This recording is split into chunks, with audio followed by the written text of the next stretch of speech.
Salam dan bahagia Ibu dan Bapak Guru. Halo, selamat datang di modul penggunaan hasil asesmen materi umpan balik jenjang SD, SMP, dan SMA. Pada materi ini, kita akan belajar mengenai cara memberikan umpan balik yang spesifik dan bermakna.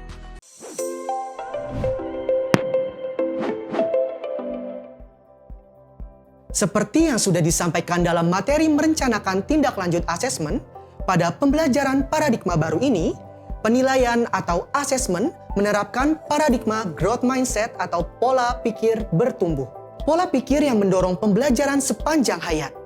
Salah satu dampak dari penerapan paradigma tersebut adalah penekanan akan pentingnya umpan balik terhadap pencapaian tujuan belajar murid. Umpan balik yang tepat akan berpengaruh pada motivasi belajar murid.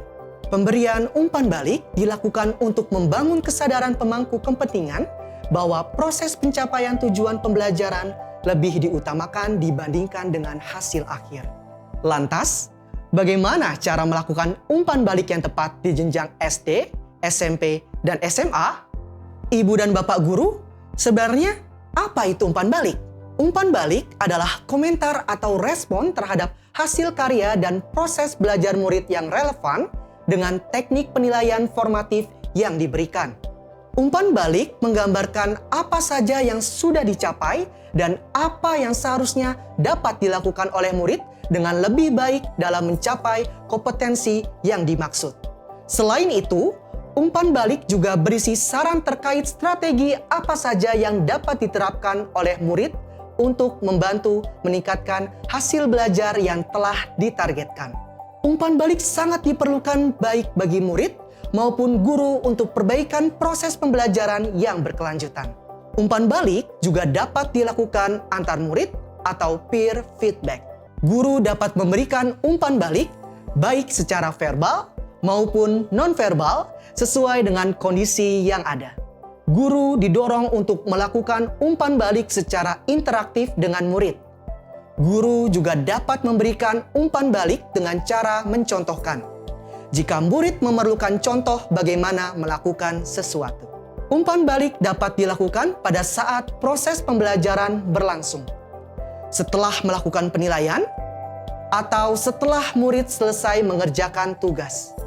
Guru sebaiknya memberikan umpan balik sesegera mungkin agar murid dapat memberikan peningkatan hasil pembelajaran yang diharapkan. Adapun prinsip-prinsip yang perlu diperhatikan dalam memberikan umpan balik adalah 1. Fokus. Umpan balik harus fokus pada isi yang relevan dengan kriteria tugas, indikator pencapaian kompetensi, dan tujuan pembelajaran. 2. Bermakna. Umpan balik tidak sebatas skor berupa angka atau nilai, tetapi juga deskripsi terkait pencapaian murid dan motivasi terkait apa yang perlu ditingkatkan. Jadikan respon murid terhadap umpan balik sebagai indikator mengenai ketepatan umpan balik yang diberikan. 3. Adaptif. Berikan umpan balik sesuai karakteristik murid, jenis dan kompleksitas tugas, serta jenis kesalahan. 4. Spesifik. Pemberian umpan balik berupa ucapan bagus, keren, atau masih kurang baik belum dapat memberikan informasi yang jelas bagi murid. Sampaikanlah secara spesifik informasi tentang apa yang murid telah lakukan dengan baik dan apa yang mungkin masih perlu perbaikan. Sampaikan juga apa yang murid lakukan secara berbeda dari sebelumnya. Salah satu acuan dalam memberikan umpan balik adalah dengan menggunakan tangga umpan balik atau ladder of feedback. Berdasarkan tangga ini, umpan balik diawali dengan tahapan klarifikasi. Pada tahap ini, guru dapat memberikan pertanyaan klarifikasi terhadap tugas atau interaksi yang dilakukan murid pada proses pembelajaran. Tahapan selanjutnya adalah nilai. Pada tahap ini, guru memberikan komentar atas kekuatan yang terlihat pada pencapaian murid. Anak tangga berikutnya adalah perhatian. Pada tahapan ini, guru dapat memberikan komentar jika ada hal yang kurang sesuai atau kurang lengkap dan menjadi perhatian. Selanjutnya adalah saran. Guru memberikan saran yang dapat dilakukan oleh murid untuk pengembangan yang berkelanjutan. Tahap terakhir adalah apresiasi. Berikanlah apresiasi atas usaha yang dilakukan oleh murid. Berikanlah pujian yang spesifik terhadap pencapaian murid.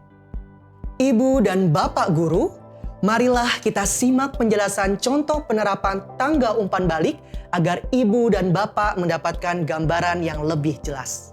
Di kelas 4, seorang guru melakukan pembelajaran IPAS dengan tujuan pembelajaran sebagai berikut.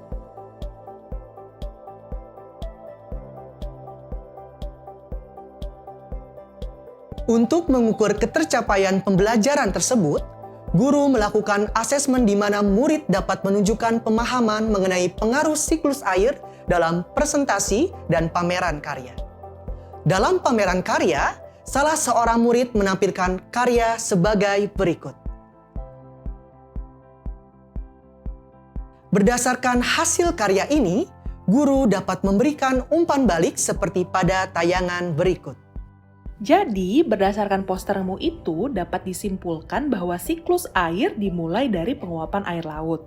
Apakah benar begitu? Ya, betul sekali, Bu. Seperti yang saya jelaskan dalam poster dan presentasi tadi. Postermu sudah bagus, alurnya sudah sesuai dengan tahapan dalam siklus air. Terima kasih, Bu. Ibu lihat kamu menggunakan gambar panah untuk menggambarkan proses siklus. Iya, Bu. Tanda itu saya gunakan untuk mempermudah orang lain memahami alurnya. Menurutmu, adakah yang perlu ditambahkan pada postermu? Apa ya? Sepertinya sudah cukup, Bu. Bagaimana jika ditambahkan nomor pada setiap tahapan siklus, Nak? Wah, bisa, Bu. Nah, saya pikir itu akan membuat orang lain lebih mudah memahami alurnya. Nanti saya akan tambahkan. Selamat ya, Nak. Kamu telah menunjukkan karya yang kreatif dan sesuai dengan materi yang telah dipelajari. Pasti kamu mengerjakannya dengan sungguh-sungguh. Terima kasih, Bu. Ibu dan Bapak guru juga dapat mengeksplorasi pertanyaan lain yang bertujuan serupa. Sesuaikan sapaan dan kalimat yang digunakan dengan kondisi dan situasi murid serta lingkungan sekolah. Umpan balik pun tidak harus selalu diberikan oleh guru. Umpan balik dapat diberikan oleh teman sebaya atau peer feedback, bahkan oleh murid sendiri atau self-feedback. Dengan begitu, murid dapat belajar mengelola umpan balik dari orang dewasa dan juga teman-temannya. Penilaian diri dapat mendorong murid menjadi pembelajar mandiri atau autonomous learners. Untuk melakukan umpan balik antar teman atau penilaian diri, guru perlu menyiapkan daftar checklist atau panduan untuk membantu murid. Pastikan panduan memuat dengan jelas aspek-aspek yang perlu diberikan umpan balik. Beberapa contoh pemberian umpan balik antar teman dan penilaian diri yang dapat dilakukan dalam pembelajaran adalah: 1. Murid saling mengoreksi tugas berdasarkan kriteria yang telah disepakati atau ditentukan oleh guru. 2. Murid dalam satu kelompok menilai kelompok lainnya.